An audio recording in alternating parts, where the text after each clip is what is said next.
তোমাকে আজকে আমি একটা গল্প শোনাতে চাই। গল্পটা হচ্ছে একটা ছেলে একটা মেয়েকে খুব ভালোবাসতো, কিন্তু সে মেয়েটা আবার অন্যজনকে ভালোবাসতো।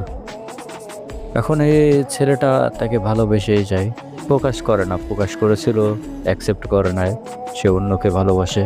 সে মেয়েটা সেই ভালোবাসার মানুষের সাথে নষ্টামি করে। নষ্টামি করার পরে বিয়ে কথাবার্তা হয়। বিয়ের দিন বিয়ে ভেঙে যায়। বিয়ে ভেঙে যাওয়ার সময় সে ছেলেটা সেখানে উপস্থিত ছিল। এখন সবাই জানাজানি হয়ে গেছে ঘটনা, যার কারণে বিয়েটা ভেঙে যাচ্ছে।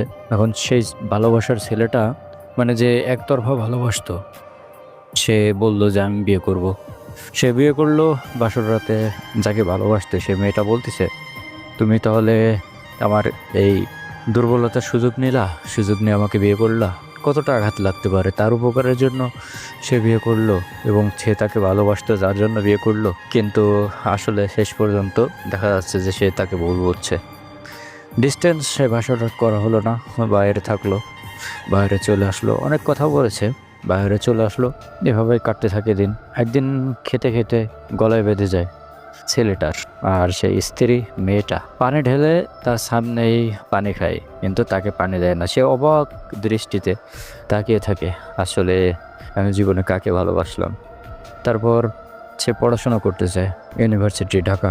সর্বোচ্চ চেষ্টা করে তার স্বপ্ন পূরণ করার জন্য। সে ছেলেটাও আবার ইন্টারমিডিয়েট পরীক্ষা ছিল 2 দিন পরে, কিন্তু সে তার স্বপ্নকে বিসর্জন দিয়ে চলে গেল তার স্ত্রীকে স্বপ্ন পূরণ করার জন্য ঢাকা ইউনিভার্সিটি পড়াতে। যতটুকু সামর্থ্য ছিল পড়াচ্ছে। পড়াতে পড়াতে সেই মেয়েটা আবার আরেকজনের সাথে রিলেশন করে। রিলেশন করতে করতে সে রাত্রে কথা বলে, তার হাজব্যান্ড দেখে যে কথা বলতেছে, তারপরেও কিছু বলে না। রিলেশন করতে করতে একটা সময় এসে বলতেছে, আমাকে ডিভোর্স দাও, আমি তোমার সাথে ভালো নেই।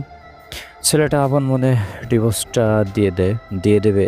বলতেছে, তুমি পড়াশোনা আগে কমপ্লিট করো, কমপ্লিট করে নিজের পায়ে দাঁড়াও, তারপরে না হয় আমি ডিভোর্স তোমাকে দিয়ে দেবো।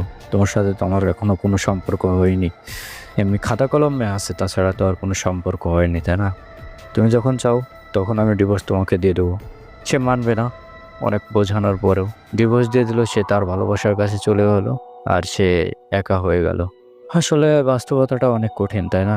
সে মেয়েটা তার সাথে যার কাছে চলে গেল, তার কাছে থাকতে পারলো না, কারণ সে ছেলেটা চেয়েছিল তাকে ব্যবহার করতে। 2 দিন পরে সে মেয়েটা পথে পথে পথে পথে আহারে কি বাস্তব দুনিয়া! যে ছেলেটা ভালোবাসতো সেও কষ্ট পেলো, যে ভালোবাসতো না যে মেয়েটা, সেও বা কষ্ট পাচ্ছে এবং পেতেই থাকবে।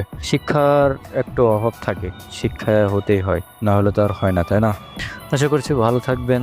আপনাদের জীবনে যদি এরকম কোনো কষ্টময় জীবনে থেকে থাকে, তাহলে আমাকে নোট দিবেন বা কমেন্ট করবেন। আমি অবশ্যই আপনার সাথে যোগাযোগ করব। আপনাদের জীবনী নিয়ে আবার একটা ভিডিও তৈরি হবে। আসসালামু আলাইকুম। সবাই ভালো থাকবেন, আমার জন্য দোয়া করবেন। বাই।